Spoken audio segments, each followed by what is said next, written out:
샬롬. 오늘 여러분과 함께 요한복음 8장에 나오는 예수님과 유대인들이 그 논쟁에 대해서 생각해 보겠습니다. 여기 아주 반유대주의적인 멘트들이 많이 나오는데 우리가 이것을 잘 이해하지 못하면 아주 반유대주의의 어떤 그런 극심한 증오심이 생깁니다. 실제로 요한복음 8장 44절에 예수님께서 자기와 논쟁하던 유대인들을 너희는 너희 아비 마귀에게서 났으니 너희 아비의 욕심대로 너희도 행하고자 한다. 자, 이 말씀을 오역하고 오해한 게 대부분이에요. 그러다 보니 2018년 10월 27일 날 이 로버트 보우라는 46세 미국 아저씨가 펜실베니아주 피츠버그 그 회당에 들어가가지고 총기 난사를 한 거죠. 반유대주의 사상이 생긴 거예요. 11명 죽이고 6명이 부상당했어요. 이 사람이 어떤 그 SNS에서 자기 그 계정에서 이런 얘기를 했어요. 요한복음 8장 44절을 실제로 언급했어요. Jews are the children of Satan. 사탄의 자식들이다. 예수님이 말했지 않느냐. 여러분, 이게 마귀가 하는 일입니다. 성경을 오역하게 하고 오해하게 해가지고 사람을 죽이게 해요. 멸망시키게 해요. 기독교 2000년 역사 동안 요한복음 8장 이것을 오해 많이 했습니다. 그래서 많은 유대인들이 핍박당하고요. 크리스찬들에 의해서 살해당하고요. 그러니 이 마지막 시대에 우리 크리스찬들이 복음을 전해도 유대인들의 마음이 치유가 안 되는 거예요. 내 백성에게 위로하라. 정다히 말해라고 했는데 아무리 말해도 이 마음밭 자체가 가시밭 돌밭이 되어 있는데 복음이 안 들어가는 거예요. 이 말씀을 다시 볼 필요가 있습니다. 자, 여러분, 8장 44절에 너희는 너희의 아버지 마귀에게서 났으니 이거 오역입니다. 원문에는 너희의라는 단어가 없어요. 후몬이라고 하는 헬라 단어가 없어요. 그리고 났으니 게나오라는 동사도 없어요. 그냥 you are from the father of devil. 너희는 마귀의 아비로부터 있다. 이게 직역한 거예요. 자, 조금 이따가 제가 마귀의 아비, 이것도 무슨 말인가? 그리고 마귀의 아비로부터 있다라는 뜻은 무슨 말인가? 한번 살펴보겠습니다. 자, 여러분, 우리 예수님도 저 유대인들이 아브라함의 자손임을 인정하셨어요. 응? 나도 너희가 아브라함의 자손인 줄 아노라 그랬습니다. 근데 이제 이 너희 아비가 행하는 일을 하는도다 할 때 이 예수님이 아비라는 단어를 쓸 때 예수님의 어떤 생각의 패턴이 조금 바뀌는 것을 우리는 볼 수 있습니다. 저 유대인들이 아브라함의 자손이다 33절에 할 때 이 자손은 스페르마, 씨라는 뜻이에요. 그때 우리 37절에 예수님이 그래 나도 너희가 아브라함의 스페르마 자손인 줄 안다 하다 했어요. 그런데 39절에 와서 너희가 아브라함의 자손이면 아브라함의 행한 일들을 할 것이거늘 너희는 나를 이제 죽이려 한다. 아브라함은 이렇게 하지 않았다 할 때 요 39절의 자손은 스페르마가 아니고 테크논, 아이들이라는 단어를 쓰셨어요. 왜일까요? 예수님은 지금까지 너희 유대인들은 아브라함의 씨요 하나님의 언약 백성이다. 하나님의 장자다라는 걸 인정을 하셨어요. 자, 그런데 갑자기 너희가 만약에 아브라함의 children, 아이들이라면 아브라함의 행한 일들을 해야 되는데 너희는 지금 나를 죽이려고 한다. 아브라함이 이렇게 하지 않았다 할 때 요 포인트에서 예수님은 지금 아버지와 자녀의 관계를 지금 다른 각도에서 말씀하시는 거예요. 자, 여러분, 씨와 아이들의 차이는 뭘까요? 씨는 혈통적인 자녀를 말해요. 가족 관계를 말해요. 그런데 아이들은요, 이런 biological family line, 혈통적인 가족 관계가 아니고 뭔가를 보고 듣고 그대로 따라하는 관계를 말하는 거예요. 여러분, 보통 우리가 아이들 하면 참 백지 같았잖아요. 이 아이들은 본대로 들은 대로 그대로 따라해요. 이게 아이들이에요. 지금 우리 예수님은 저 유대인들로 하여금 너희는 지금 하나님의 언약 백성이고 아브라함의 자손이지만 지금 너희가 지금 영향을 받고 있는 거는 이 아브라함이 전해준 하나님의 말씀이 아니고 내가 들은 하나님의 진리의 말씀이 아니고 마귀의 음성을 듣고 마귀가 영향을 지금 받고 마귀로부터 영향을 받고 있다라는 것을 말하는 거예요.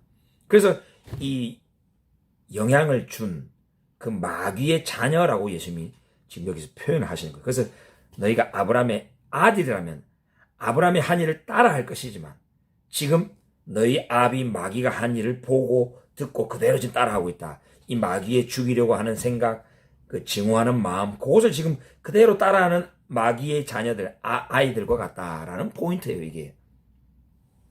여러분, 실제로 성경에서 어떤 말씀을 한 자는 아버지가 되고 그 말씀을 그대로 듣고 따라한 자는 자녀가 된다라는 그런 어떤 신학이 개념이 있나요?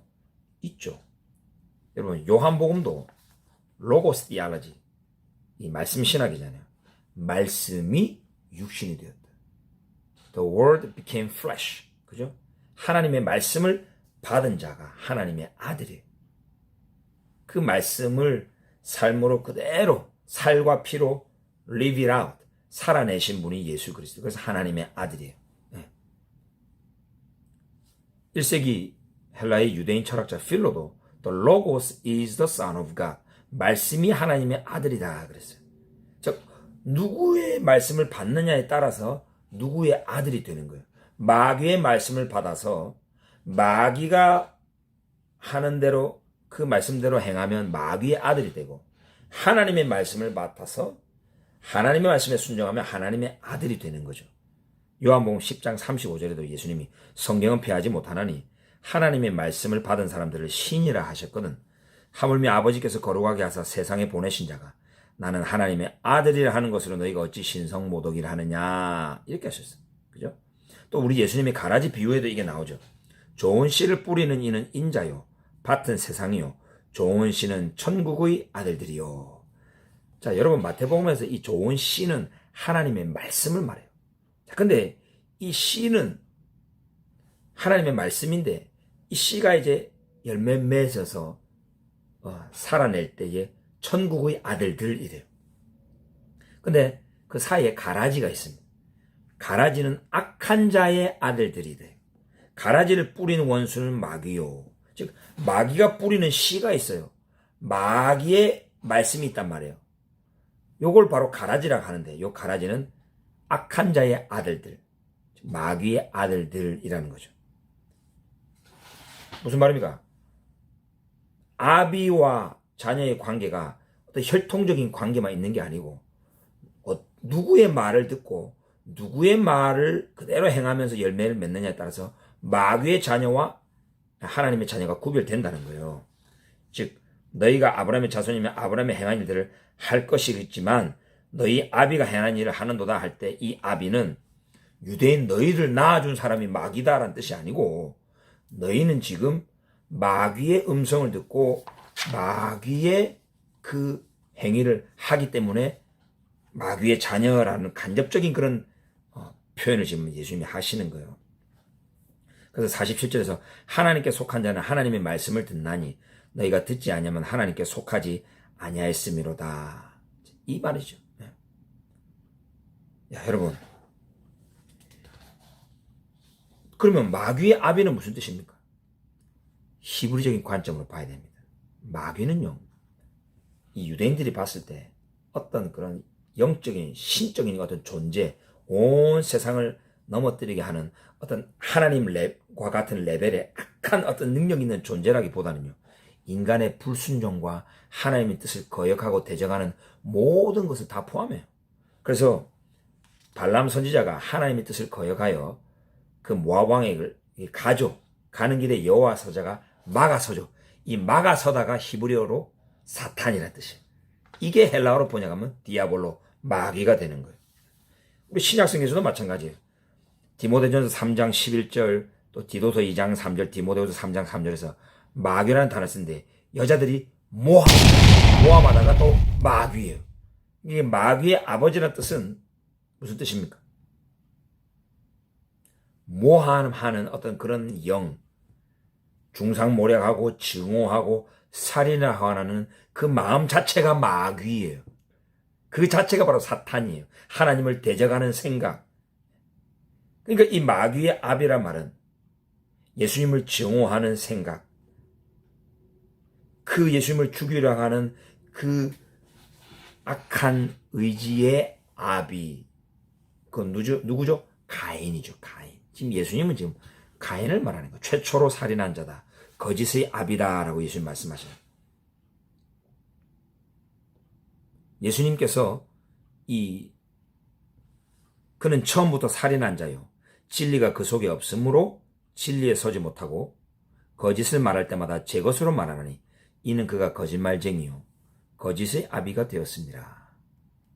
그러니까 너희는 마귀의 아비로부터 있다라고 예수님이 말씀했을 때는 너희의 지금 그 생각이 마귀인데, 나를 지금 죽이려고 하는 그 생각이 마귀인데, 그 마귀의 아비로부터 너희를 영향받은 것이다. 그 아비가 뭐냐? 누구냐? 최초의 살인자 가인이죠. 그래서 이 요한복음의 저자가 요한 1서 3장 9절부터 똑같은 맥락에서 말을 해요. 하나님께로부터 난 자마다 죄를 짓지 아니하나니 이는 하나님의 씨가 그의 속에 거함이요 그도 범죄하지 못하는 것은 하나님께로부터 났습니다. 이러므로 하나님의 자녀들과 마귀의 자녀들이 드러나나니 무릇 의를 행하지 아니하는 자나 또는 그 형제를 사랑하지 아니하는 자는 하나님께 속하지 아니하니라. 가인같이 하지 말라. 그는 악한 자에게 속하여 그 아우를 죽였다. 이 말이에요. 하나님의 씨, 즉 하나님의 말씀을 듣고 순종하여 의를 행하는 자는 하나님의 아들들이요, 하나님의 말씀에 불순종하는 마귀의 영향력을 받는 자는 마귀의 자녀들이라고 표현하는 거예요. 그러니까 우리 예수님은 지금 저 유대인들을 하여금 그들 안에 예수를 죽이고자 하는 그런 어떤 마음과 2000년 당시 그 예수님과 논쟁하던 그들 안에 그것이 바로 마귀고, 그 영향을 받았기 때문에 마귀의 아비로부터 너희들 있다라고 표현한 것이지, 유대인들이 다 마귀의 자녀고 마귀가 낳은 사람들이 유대인이라는 뜻이 아니라는 거예요. 이 해석을 참 오버하면 이런 반유대주의 감정이 생기고요, 그런 무시무시한 살인사건이 벌어지는 거예요. 2000년 동안 이 요한복음 8장을 우리 크리스찬들이 오해를 참 많이 했어요. 여러분, 하나님의 뜻을 거역하는 것이 마귀의 자녀들의 일이에요. 자, 그런데 한 가지 궁금한 게 생겨요. 이 요한복음 8장에 좀 비밀이 있습니다. 지금 예수님은 이 유대인들을 마귀의 아비로부터 너희들 지금 있다, 왜 이렇게 이들의 마음을 막 어렵게 했을까요? 이 유대인들이 누구예요? 요한복음 8장 30절에 보면 이 말씀을 하심에 많은 사람이 믿더라. 그러므로 예수께서 자기를 믿은 유대인들에게 이르시되 너희가 내 말에 가면 참으로 내 자가, 이러면 쭉 대화를 시작하세요. 지금 예수님이 지금 시비를 걸어요. 자기를 불신하는 유대인들에게 이런 말 한 게 아니에요. 자기를 믿은 유대인들의 마음 속에 갑자기 막 증오하는 마음, 예수님을 죽이고 하는 마음을 막 부추겨요. 예수님이 지금 시비를 걸어요. 그래가지고 이 논쟁의 끝은 어떻게 끝납니까? 요한복음 8장 마지막 구절이죠. 59절. 그들이 돌을 들어 치려 하거늘 예수께서 숨어 성전에서 나가시니라. 우와, 이건 무슨 말이에요 도대체? 여러분, 이게 바로 예수님의 음모예요. 이게 바로 복음의 비밀입니다. 사복음에서 다 복음의 비밀을 말하죠. 이사야 6장 9절 10절을 성취하기 위하여 예수님께서 비유로 말씀하셨다. 즉 그들로 하여금 이 천국의 비밀을 깨닫지 못하게끔 하는 거예요. 그래서 이들의 마음을 완악하게 하신 거예요. 이사야 6장 9절 10절에 보면 네가 가서 그들의 눈을 가리고 귀를 닫게 하고 마음을 완악하게 해라. 이거를 성취하기 위하여 예수님이 비유로 설명하셔요. 그들이 막 못 깨닫게 하고 막 마음을 어렵게 하니까 그들의 마음을 완악하게 하신 거예요. 그래야만 나중에 점점 시간이 갈수록 이 유대인들이 예수를 메시아로 인정하지 않고 마음이 완악해져 가지고 십자가에 넘기게 되는 거예요. 십자가의 이 구원의 사역을 위하여 당신의 언약 백성의 마음을 완악하게 하셔야 되는 사명이 있다. 요게 바로 복음의 비밀이에요. 우리 예수님이 지금 그 일 하신 거예요. 8장이 되면서 이제 예수님의 사역 후반부로 접어들거든요. 그러니 예수님 자기를 믿은 유대인들, 이제 자기를 왕으로 알아보고 메시아로 모시려고 하는 그 유대인들의 마음을 이제 식혀야 되는 거예요. 그들의 뜨거워진 그 열정적인 마음을 식히고 찬물을 끼얹고 그들의 마음을 완악하게 하셔야 되는 거예요. 그래서 자기를 믿은 유대인들에게 시비를 거시는 거예요. 그러면서 점점 예수님이 강한 어조로 막 말씀하시면서 너희 마귀의 아비로부터 있다 이러면서 막 너희들 죽이려 한다 막 얘기하시는 거예요. 결국은 유대인들이 돌을 치려고 예수님을 막 달려드는 거죠. 예수님의 목적이 잘 성취가 되는 것입니다. 그래서 십자가를 통한 이 이방인의 구원은 이런 유대인들의 불신과 유대인들의 넘어짐으로부터 사실 온 거죠. 그래서 유대인들이 예수님을 십자가에 못 박아라 한 거예요. 그래서 구원이 일어난 거예요. 로마서 11장 11절에 바울이 그걸 말하잖아요. 우리 예수님은 이 이방인의 구원을 위하여 저 유대인들을 넘어지게 하셨고 실족하게 하셨고 유대인의 왕 메시아가 십자가 달려 죽으심으로 놀라운 구원이 우리 이방인에게 이르렀다. 그래서 우리 예수님은 사마리아 여인에게 구원은 유대인들에게서 남이니라 몫으로 유대인들에게서 남이니라 한 거예요. 자기 언약 백성 유대인들의 마음은 완악해져. 아니 예수님이 완악하게 하셨고 그래서 그들에 의하여 십자가에 넘겨지셨고 그래서 유대인의 메시아가 십자가에 달려 죽으심으로 우리 모든 죄 사함의 구원 열방의 구원이 이르는 거예요. 요한복음 8장을 보면 우리가 유대인들에게 참 감사해야 되고 긍휼히 여기는 마음이 있어요.